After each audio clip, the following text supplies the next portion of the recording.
Queridos irmãos, hoje nós temos uma missão muito simples e difícil. Simples porque eu quero ser simples, difícil porque o tempo é difícil. Charles Spurgeon dizia que ao pregador cabia na sua mão esquerda a palavra e na direita o jornal. Nós precisamos, como teólogos, pensar biblicamente nos nossos dias. E não se fala de outra coisa, e você há de concordar comigo, que em todo lugar, a todo momento, é assunto de todos nós o coronavírus. Esse inimigo invisível que tem se espalhado, que há alguns dias atrás achávamos que era um problema da China, mas agora é um problema do mundo. Nós não temos a menor ideia do como isso vai nos impactar. Nós não sabemos como o vírus se comporta no calor, nós não temos referências até o presente momento de tratamentos que nos deem esperança. E embora a letalidade do vírus seja baixa, ele é de fácil transmissão e a classe dos vulneráveis, especialmente aqueles com mais de 80 anos, pode ser a mais afetada. As bolsas de valores já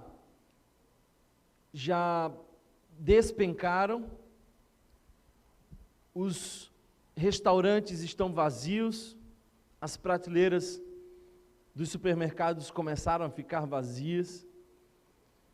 Essa é a nossa última celebração antes desse tempo de quarentena que nós vamos precisar enfrentar daqui para frente. O tempo é difícil, irmãos. Eu não sei se nós estamos mais assustados por conta da mídia que fala coisas, inclusive, que não deveria nesse momento. Os fake news estão correndo e as pessoas estão piorando a situação, encaminhando mensagens sem enxergar a procedência delas. Mas o fato é que nós estamos vivendo dias difíceis. E para os dias difíceis nós temos a palavra de Deus. Para o tempo difícil nós temos a voz de Deus nos animando. Por isso eu queria convidá-los a ler um texto em Marcos. Nós vamos ler capítulo 4 de Marcos.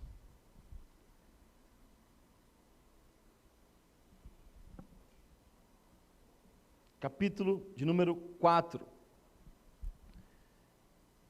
Eu creio que esse é um tempo propício a todos nós para lermos esse texto, porque nós estamos precisando de fé.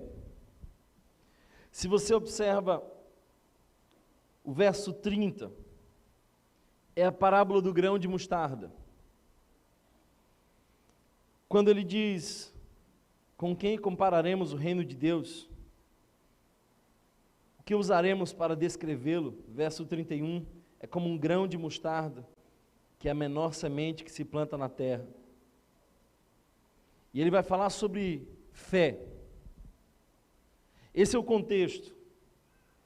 Mas o texto que segue, que é o objeto de nossa reflexão, é o verso 35. Naquele dia, ao anoitecer, disse aos seus discípulos, vamos para o outro lado. Deixando a multidão, eles o levaram no barco, assim como estava. Outros barcos também o acompanhavam.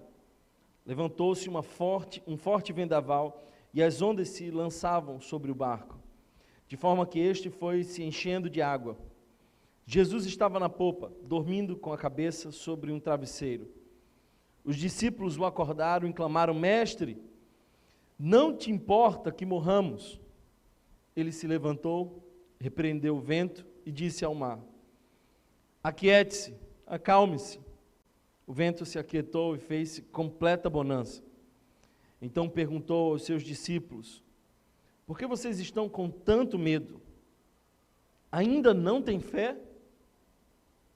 Por que vocês estão com tanto medo? Ainda não têm fé?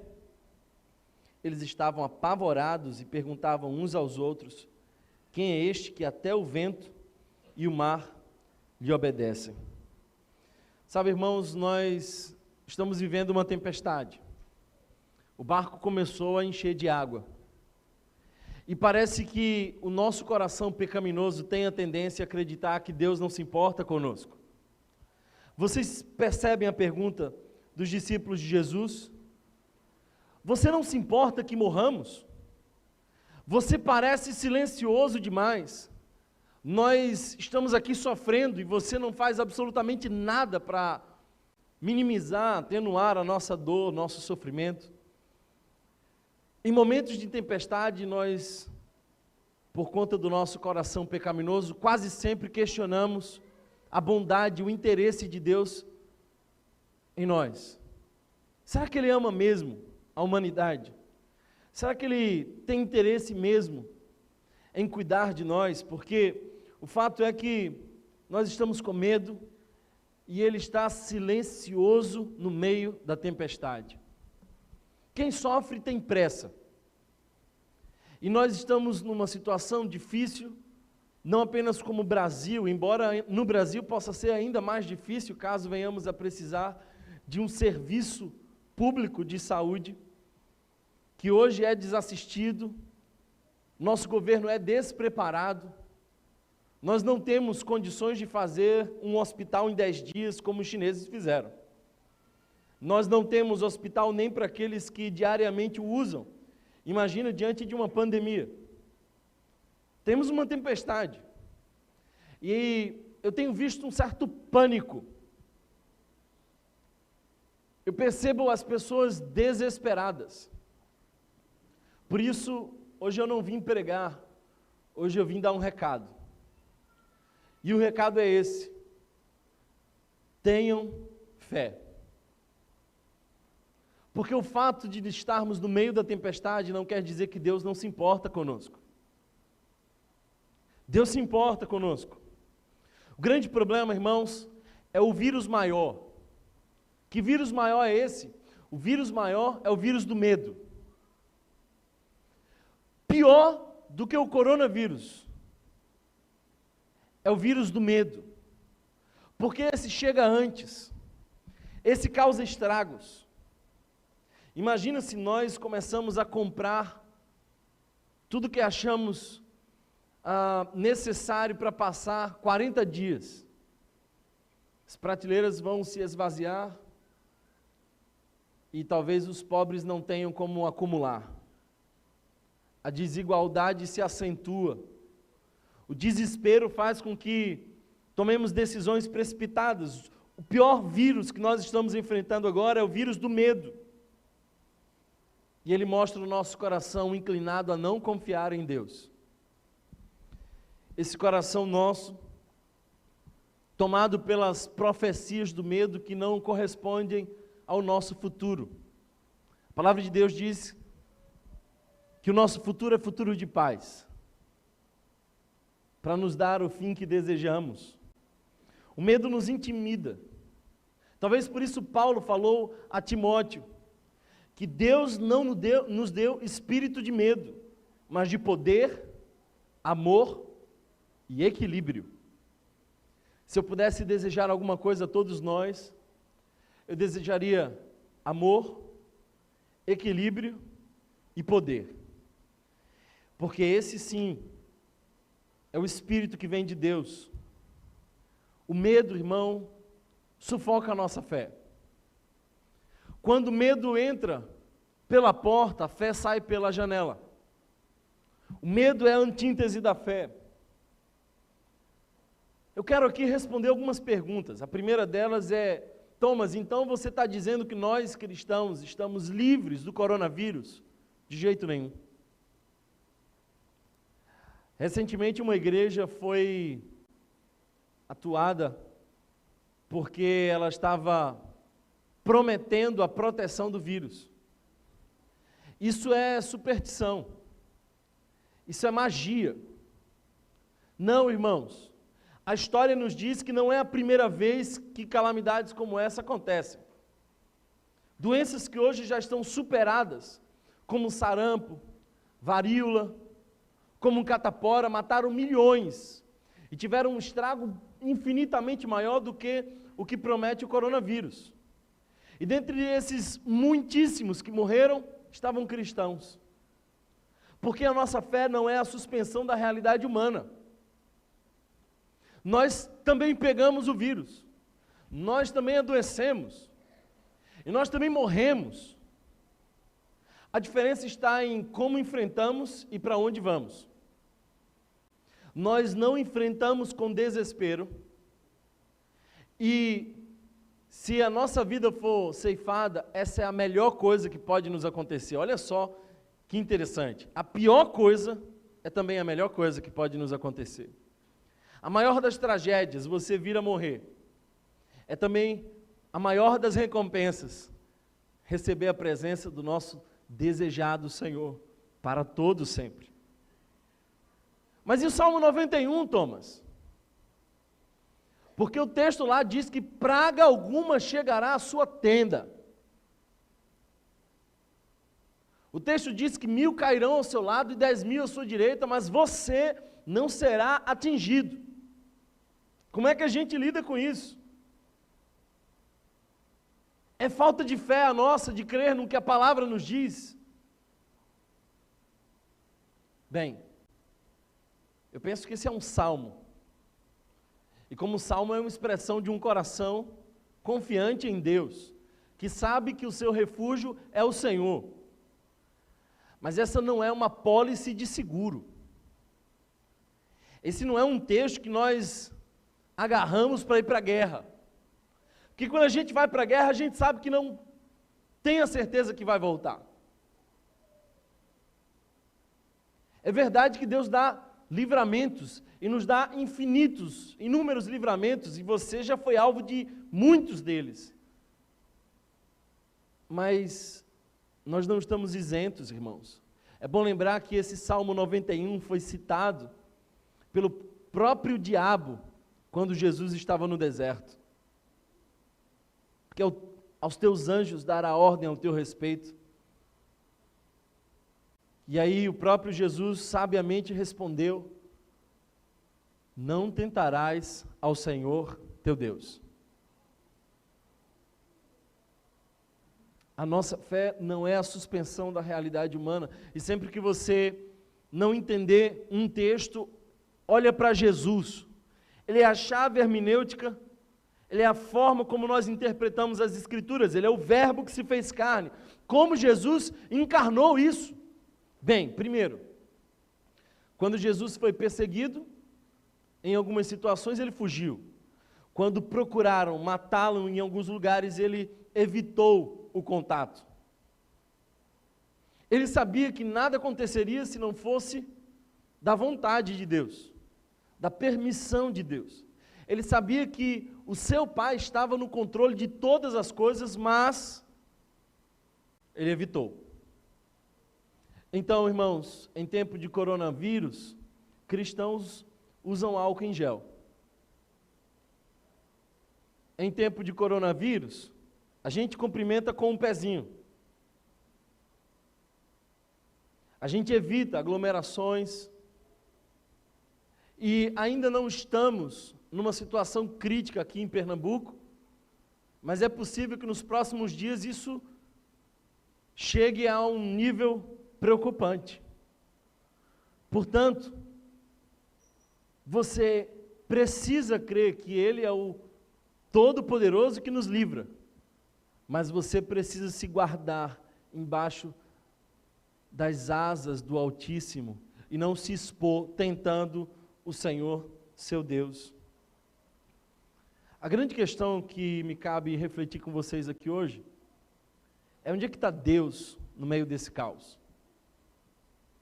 Eu quero responder essas perguntas, porque elas são feitas. Se você for fruto de uma fé honesta, se você for equilibrado, você há de perguntar por que Deus permite isso. É bom lembrar que isso sempre existiu. Alguns anos atrás, o Ebola, H1, também nos assustou bastante. Entre outros vírus que vão ceifando vidas. Onde é que Deus está nisso tudo? Como é que a gente concilia? Porque o texto que nós lemos diz que essa voz acalma a tempestade, dá ordem ao mar, controla os ventos. Aí num domingo, um tsunami vem, enquanto várias pessoas estavam dentro das suas igrejas, e leva todos. Milhares de pessoas morrem por conta de uma onda gigante, que Deus poderia dizer, para! Tem alguém aqui comigo? Eu não estou nem falando de um vírus, eu estou falando que no dia do Senhor, milhares de pessoas foram mortas por uma onda que a voz de Deus, embora poderosa para conter, não conteve.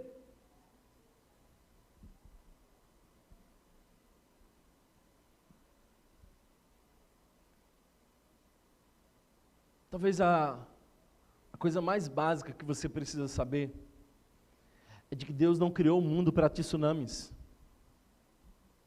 nem para vírus. Deus não nos criou para a morte. Talvez por isso a gente nunca ficou confortável com esse negócio. Eu desconfio dessas pessoas que não se sentem desconfortáveis diante da morte, porque eu me sinto. A morte não faz parte do projeto original de Deus, é consequência do pecado. Nós não fomos feitos para morrer. Desde o Éden, Deus nos fez para desfrutar dele para todo sempre. A morte, os vírus, o tsunami, as doenças e tudo mais não é consequência da vontade de Deus. É consequência da nossa vontade em pecado. Portanto, o tsunami não revela o coração de Deus, revela o nosso coração que desde o Gênesis insiste em se afastar da vontade de Deus. Nós, infelizmente, estamos sofrendo a consequência do pecado humano. Thomas, então você quer dizer que o nosso pecado afetou a criação? Sim. Eu quero dizer para você que um chinês, há pouco mais de 100 dias atrás, adoeceu e isso afetou o mundo inteiro, quanto mais o pecado. Se nós estamos sofrendo e assustados porque um chinês teve contato com um animal e esse vírus passou para o homem, e o homem não tem em si recursos para lidar com esse vírus, não foi preparado para isso, e nós estamos aqui afetados. Eu quero te dizer que os nossos pais, Adão e Eva, afetados pelo pecado, também afetaram, através da sua decisão, a humanidade inteira. A nossa humanidade está caída. Romanos, capítulo 8, verso 20, nos diz isso. A natureza espera ansiosamente a revelação dos filhos de Deus. E nós esperamos também. Vivemos numa terra caída. E o nosso sofrimento, muitas vezes, é fruto disso. Por que sofremos? Primeiro, nós sofremos porque nós estamos dentro de um sistema em desequilíbrio por conta do pecado. Nós estamos num sistema em desequilíbrio. O verso 17 do capítulo 3 de Gênesis diz: maldita é a terra por sua causa. Com o sofrimento você se alimentará dela todos os dias. Maldita é a terra.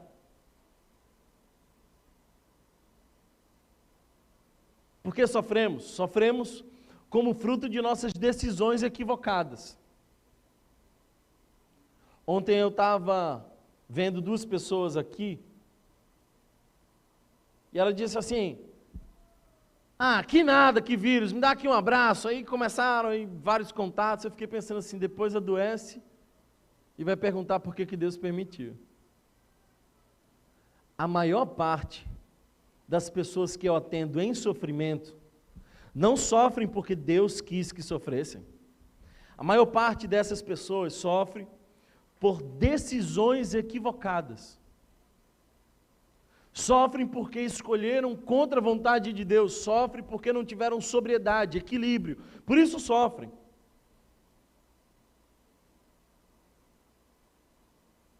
Aliás, o mundo inteiro, no seu sofrimento universal, revela isso. Por que que uma criança morre de fome na África? Porque nós temos milhares de pessoas obesas do outro lado do oceano. Só por isso.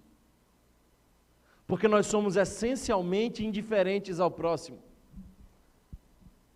Porque quando o vírus começou a nos assustar, você pensou em comprar o álcool em gel para você. Comprou para mais alguém? Você saiu doando álcool em gel para outras pessoas? Porque quando alguém grita, o vírus chegou, aí é salve-se quem puder. Lá em Atos tem uma expressão que diz assim: salvem-se dessa geração perversa.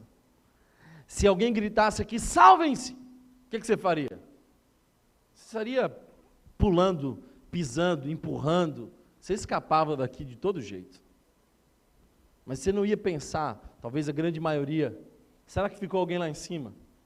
Eu preciso salvar mais uma pessoa. Será que você está entendendo que muito do nosso sofrimento é por conta das nossas decisões equivocadas? Por que sofremos? Sofremos como parte da disciplina de Deus para os seus filhos. Thomas, então você quer dizer que o sofrimento faz parte da disciplina de Deus? Você nunca leu a história de Israel? Porque na história de Israel, por vezes, Israel sofreu como parte da disciplina de Deus. Eu sou pai. E eu preciso, por vezes, provocar sofrimento no meu filho. Para que aquele sofrimento lhe dê a condição de ser mais feliz no futuro. Então eu falo assim, castigo, 1 minuto sentado. Você acha que 1 minuto é pouco porque você não conhece meu filho.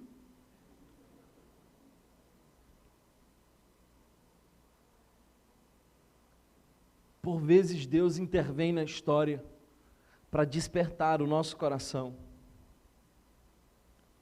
Talvez, de outra forma, nós não passássemos 20 minutos nesse culto orando pela nossa nação e pelo mundo inteiro. Esse vírus tem nos mostrado que nós não somos milhares de pessoas, somos uma grande comunidade. Uma comunidade. Mas o sofrimento também é uma ação intimidatória do diabo. O diabo também provoca sofrimentos. Isso me faz lembrar Jesus dizendo a Pedro o seguinte: Pedro, o diabo me pediu, olha só que coisa interessante, o diabo me pediu para peneirar você. Aí, se você ouvisse só essa parte, o que é que você diria? Ah, ainda bem que Deus não deixou, né? Ufa! Deus é Deus de livramento. Primeiro, o diabo é submisso a uma autoridade maior que governa céus e terra. Amém? É o nosso Deus. Ele só fez o que fez com Jó porque Deus permitiu. O diabo é o cão de Deus e só vai até onde a corrente poderosa de Deus permite. Ele está sob a autoridade do nosso Senhor, queira ou não. Por isso, em Gadara, os demônios pedem. Porque o nosso Deus tem toda a autoridade. O fato é que quando foi pedido a Jesus para peneirar os discípulos, Jesus disse assim: eu orei por você, para que você não desfaleça. Sabe o que isso quer dizer? Pedrão, Eu orei porque a peneira vai aí. E não vai ser tão fácil. Você está entendendo essa palavra aqui hoje? Não? Pedrão, só para te avisar, vem peneira.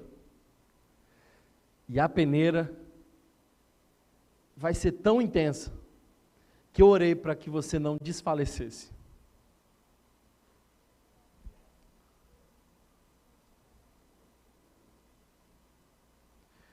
Irmãos, nós precisamos orar. Não para não sofrer, mas para aguentar esse sofrimento que virá. Não para Deus nos pinçar como um povo especial que não sofre. Deus, que caiam 1000 do meu lado, 10.000 à minha direita. Se Deus quiser, Ele fará assim. Se Deus quiser, Ele vai te dar todo o livramento.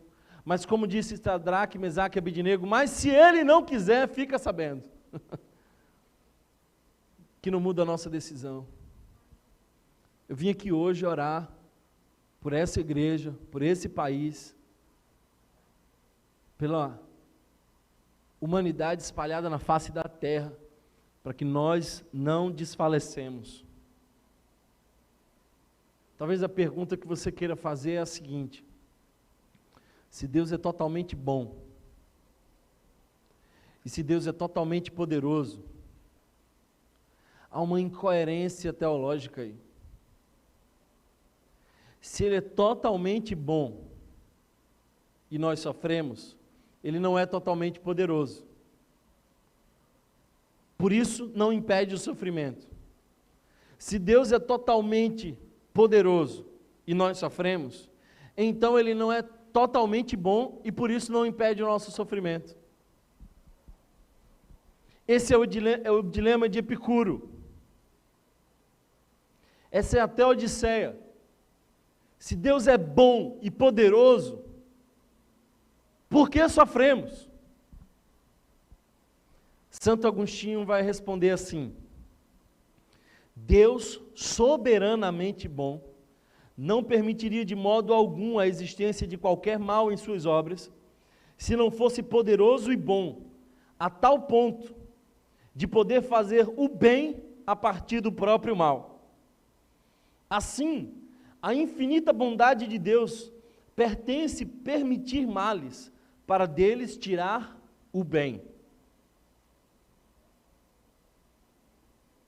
Será que você entende isso? Se você não entender, quando chegar na glória, pede para José te explicar. Porque foi no caminho de sofrimento de José que Deus revelou a bondade na vida dele e através dele na vida de muitos outros. Olha para a mensagem do Evangelho. É a história de sofrimento que nos gera redenção. Pelas suas pisaduras nós fomos sarados e o castigo que nos traz a paz estava sobre ele. Deus é poderoso e bom, a tal ponto de extrair coisas boas de cenas ruins. Deus, portanto, não é o autor do mal, mas Ele usa o mal para o nosso bem. Será que você consegue crer na palavra de Deus que nos diz hoje: todas as coisas cooperam para o bem daqueles? São algumas? São a maioria das coisas? Todas as coisas cooperam para o bem daqueles que amam a Deus. Deus, onde tu estás? Essa é a pergunta que Davi faz no Salmo 13. Essa é a pergunta que nós fazemos no meio do sofrimento. Deus, onde estás? Eu respondo. Se você quer saber onde Deus está no meio desse sofrimento, dessa pandemia, se você quer saber onde Deus está, no meio de tanta gente que sofre e anda assustada com essas ondas, eu te digo, Deus está no mesmo lugar onde sempre esteve e de onde viu o seu filho morrer na cruz. E enquanto morria, disse: Deus meu, por que me desamparaste? E ele sentiu desamparo naquela cruz, para que nós nunca mais sintamos o desamparo de Deus. Deus está no mesmo lugar de onde viu o seu Filho morrer, para nos dar vida e vida abundante. Deus está no mesmo lugar, onde Ele se entregou na pessoa do Filho, para que eu e você tivéssemos hoje a oportunidade de não mais temer um vírus, porque francamente esse vírus não devia nos assustar. O que devia nos assustar é o pecado. O que devia nos assustar é não andar em fé. Deus utiliza, portanto, o sofrimento, irmãos. E não tenha dúvida que, embora não seja confortável para nós, é terapêutico, é pedagógico. Deus usa o sofrimento para nos despertar. O pastor Marçal estava conversando comigo, e ele me perguntava assim, olha, o que nós vamos fazer como igreja? E ele trouxe algumas ideias de como nós podemos nos despertar, porque o sofrimento desperta o nosso coração. Ou você não lembra que os momentos de maior intimidade com Deus foram também os momentos de maior dor? Deus usa o sofrimento para nos corrigir, para nos aprumar. Deus usa o sofrimento para gerar intimidade conosco.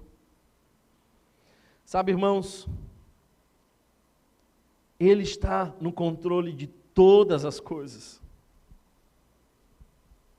Deus usa o sofrimento para nos desiludir. Às vezes uma pessoa chega para mim dizendo assim, olha, acabei o meu namoro porque eu descobri que o meu namorado era infiel, mas nós já íamos noivar. Tínhamos 5 anos de relacionamento. Eu falei assim, glória a Deus, que bênção, não é, irmã? Não, você não está entendendo, eu acabei. Eu falei, glória a Deus, imagina se você casa com esse cafajeste. A desilusão dói, mas é uma bênção. A desgraça é viver iludido. O ruim é você viver achando que a sua expectativa é totalmente coerente com a realidade, quando na verdade não é.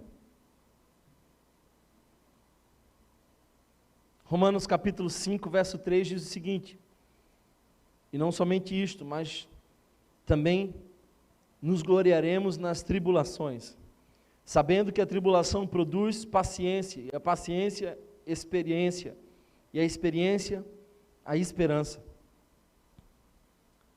A dor produz. Dor produz. E eu espero que nós sejamos uma sociedade melhor, mais justa, mais altruísta depois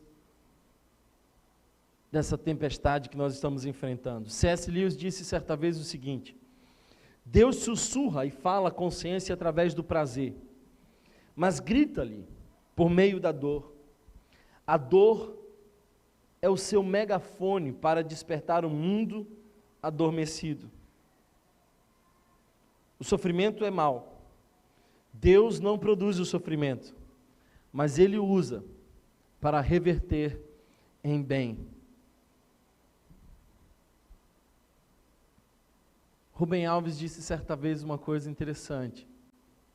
Ele falou, ostra feliz não produz pérola.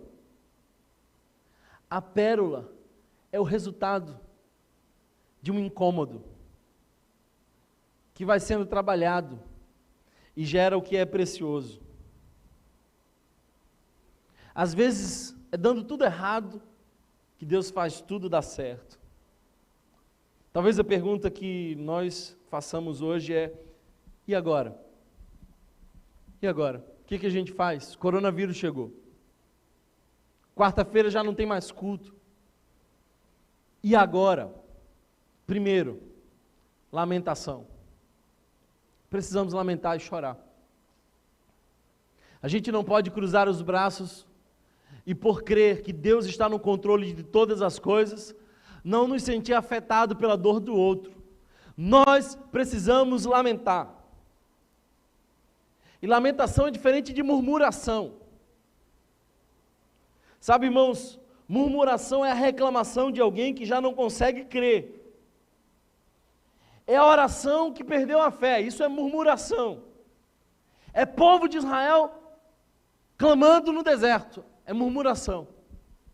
Mas lamentação é diferente. Lamentação é a oração triste de quem ainda não perdeu a fé, mas desfruta do privilégio de colocar diante de Deus toda a nossa angústia. Nós temos salmos de lamentação. Nós temos um livro na Bíblia que chama Lamentação. Podemos lamentar. Deus entende a nossa dor. E eu queria convidar você a lamentar essa situação que o mundo enfrenta. Eu quero lamentar com você o fato de que esse vírus chegou num país subdesenvolvido, onde os ricos têm assistência médica com facilidade, mas os pobres não têm. Eu quero convidar você a lamentar o fato de que nós não estamos preparados para enfrentar isso. E quando o comércio começar a parar, a nossa economia, que já não estava tão boa, vai começar a cair, e a desigualdade e a pobreza vão ainda mais se ampliar. Eu quero lamentar com você isso. E eu quero clamar, e eu quero chorar com você. O próprio Jesus na cruz, Deus meu, por que me desamparaste? É uma lamentação. Ele estava citando o Salmo 22. O que nós fazemos agora que o coronavírus chegou? Nós reagimos. Nós faremos tudo que estiver ao nosso alcance. Desde a decisão de não cumprimentar porque amamos e protegemos o outro. Desde lavar muito bem as nossas mãos. Desde ter contato restrito com pessoas que são imunodeprimidas. De reforçar a atenção na nossa relação com os idosos. De dar auxílio às pessoas que não têm assistência quando for necessário. É hora de reagir. É hora de enfrentar. É hora de desvirar o barco. Eu já contei aqui algumas vezes a história de Amir Klink, que decidiu fazer um percurso num barco, a remo, que era passando da costa da África à costa brasileira, de um lado a outro. E ele começou a perceber que todas as pessoas que tentaram fazer esse trajeto de maneira semelhante morreram, ficaram pelo caminho. Então ele tentou criar um barco que não virava, porque essa era a causa da morte. E ele começou a desenvolver esse projeto, mas o barco que não virava era também um barco muito pesado. Era um barco que não virava, mas não andava. Aí um amigo dele chega e diz assim: talvez a melhor sugestão não seja um barco que não vire, mas um barco que desvire facilmente. Ele não sabia nada de navegação, mas resolveu o problema do Amir Klink. Se tem uma coisa que eu admiro no povo brasileiro, é sua capacidade de desvirar o barco. A nossa gente é gente resiliente. É gente que não desiste. É gente que faz contornos na dor e segue em frente. E é isso que nós faremos, irmãos. Nós vamos reagir. Não devemos nos desanimar.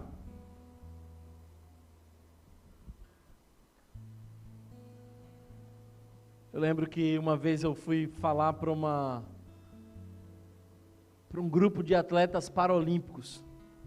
E tinha um desses que tinha perdido a perna. E aí eu comecei a conversar com ele. E ele disse: olha, Eu era um cara arrogante, era um cara que não considerava a minha família. Quando a bomba do lava-jato que eu tinha explodiu na pressão e levou minha perna junto. Levou minha perna, mas trouxe minha vida. Porque hoje eu tenho uma família, eu tenho filhos, e sempre que eu subo no pódio, eu estendo uma faixa que diz: Deus é bom e Ele salva. Não olha para o sofrimento, olha para o propósito de Deus. Jesus foi quem sofreu com propósito por nós. Ele é a resposta da nossa tribulação. Nós cremos na redenção de todas as coisas, cremos no dia, e está perto, onde não haverá mais choro, nem dor, nem ranger de dentes. Thomas, por que você diz que está perto? Porque em Mateus capítulo 24, verso 7 em diante, diz que um dos sinais dos últimos dias seria fome, guerras, terremotos e pestes. O que é peste? Doenças como essa. Eu não sei quando, mas a minha alma diz que está perto. E eu creio, irmãos, naquilo que está escrito em 2 Coríntios capítulo 4, verso 17.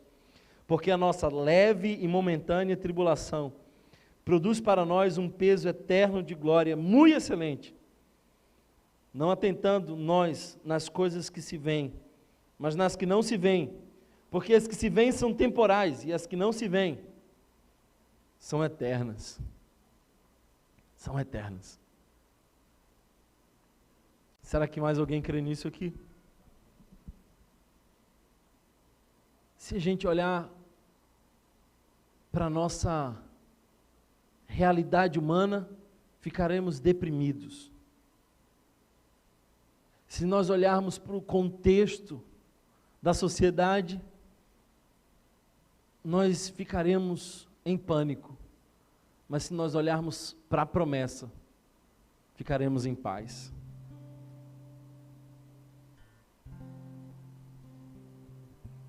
Eric Clapton, um músico, um guitarrista muito famoso, perdeu um filho. Um filho de 4 anos. O meu filho tem 4 anos. E o filho do Eric Clapton caiu de uma janela e morreu. E ele escreveu uma canção, Tears in Heaven. E um trecho dessa canção diz assim: além da porta existe paz. Tenho certeza. E eu sei que não haverá mais lágrimas no paraíso. Nesse mundo tereis aflições, lágrimas, coronavírus. Mas além das portas, não haverá mais isso. Nós não estamos desesperados com aquilo que está acontecendo hoje. Nós estamos consolados com o que vai acontecer amanhã. E o amanhã é da parte de Deus. A nossa esperança vem dele. Nós não esperamos apenas nos médicos, mas no Deus de toda a ciência. Eu quero convidar você a um tempo de oração. Talvez a última resposta que eu queria dar para o que fazer diante desse coronavírus? Orar. Porque eu não sei se você crê, mas eu creio que a oração dos justos pode muito. Vamos orar. Vamos orar. O cristão não está preocupado em se proteger. O cristão está preocupado em se envolver e ajudar, desde que isso não seja possível. E a melhor forma de ajudar é orar. Nesse momento, vamos orar. Sem temor, sem medo, sem aflição. Mas nós lamentamos em oração e clamamos a Deus que intervenha, que nos visite, que nos dê a graça, que nos proteja, que tenha misericórdia do nosso país. Quero convidar você a mais um tempo de oração.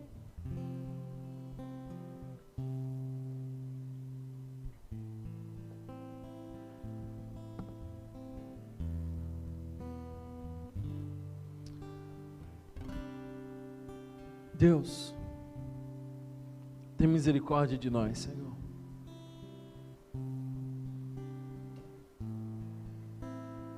Nós oramos e te clamamos porque reconhecemos a nossa total vulnerabilidade. Nós não temos condição nenhuma de nos proteger, de garantir a nossa segurança, de bancar a nossa saúde. Nós somos totalmente dependentes de Ti e te pedimos, Senhor Jesus, que Tu levante homens e mulheres, cientistas, que sejam inspirados, que sejam orientados, que no meio desse desespero, Senhor, o Teu Espírito guie pessoas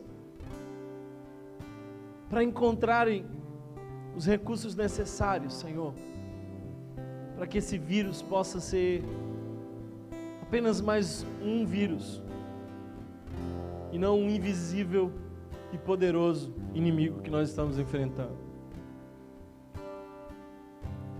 Jesus, nós oramos por aqueles que não têm assistência, oramos pelos nossos idosos, por aquelas pessoas que não têm uma boa condição física e por isso são mais vulneráveis. Oramos, Pai, para que o contágio seja reduzido e seja mínimo. Oramos, Pai, para que Teu Espírito Santo levante uma igreja capaz de orar, interceder, clamar, capaz de dar esperança a esse mundo aflito. Nós relembramos a Tua palavra, Senhor, dita em João: não se turbe o vosso coração, crede em Deus, crede também em mim. Nós cremos, Senhor, por isso nosso coração não está perturbado, por isso nós não estamos ansiosos, nós não estamos em pânico. Nós entendemos que o pior vírus é o vírus do medo. Nós confiamos naquele que tem poder e que frequentemente, Senhor, usa o mal para o nosso bem, que sempre nos garante que todas as coisas cooperam para o bem daqueles que Te amam. Por isso, Senhor Jesus, visita-nos.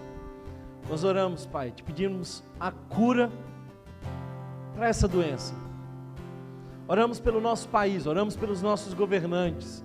Te pedimos, Pai, que Tu dê a eles discernimento, sabedoria.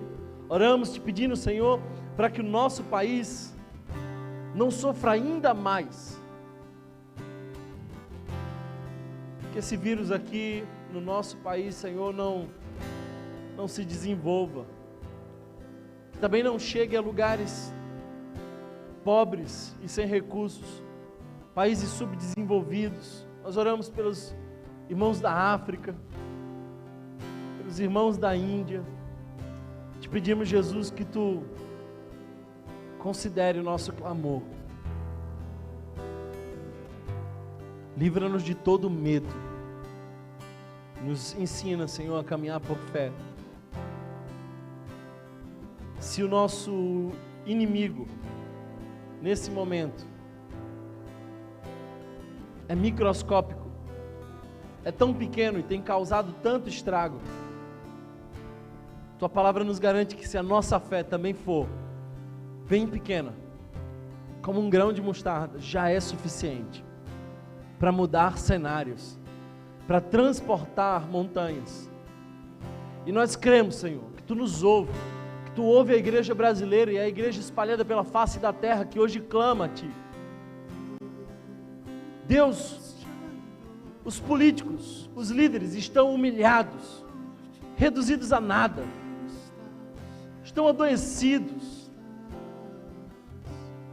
Os mais arrogantes já perceberam que não são nada e que um mínimo vírus pode derrubá-los. Portanto, Senhor, que toda nação reconheça que há em Ti e somente em Ti esperança. Que hoje possamos nos dobrar e reconhecer que Tu tens o governo de todas as coisas, que Tu estás conosco, ainda que dormindo silenciosamente, Tu nos ama, e no tempo certo Tu há de se levantar ao nosso favor e dará ordem aos ventos, dará ordem ao mar, porque Tu criaste todas as coisas, e sem Ti nada do que foi feito existiria, porque por Ti são todas as coisas. Nós Te clamamos e Te pedimos, Senhor, anima-nos mais uma vez, livra-nos de todo pânico, de todo medo, e para a glória do Teu nome, nos visita, em nome de Jesus.